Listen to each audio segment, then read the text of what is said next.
خب بعد از مونتاژ موتور برفاکن روی سینی فن باید اینو ببندیم.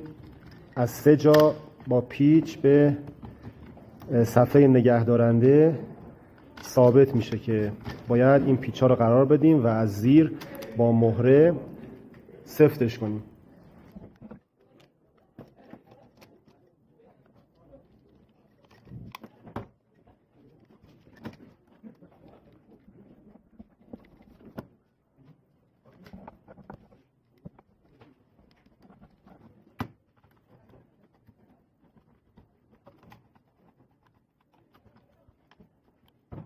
خب در مرحله بعد مقاومت فن رو سر جاش قرار میدیم.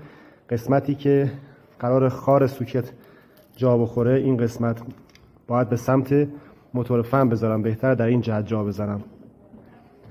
و بعد پیچاش رو که 4 سو هست میبندیم.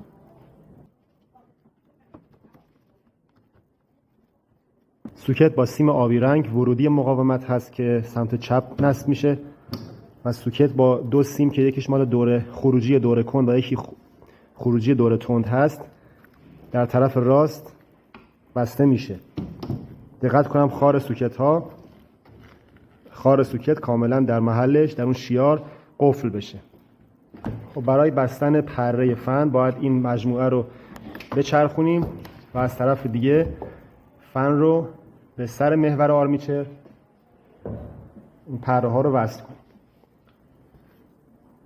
خب یه قسمت مستطیل شکل ته پیچ داره که باید داخل این محل کامل جا بخوره و قفل بشه، یعنی بچرخونمش و این کاملا داخل اون قسمت جا بخوره. خب یک واشر فاصله انداز اینجا میبینید که باید اول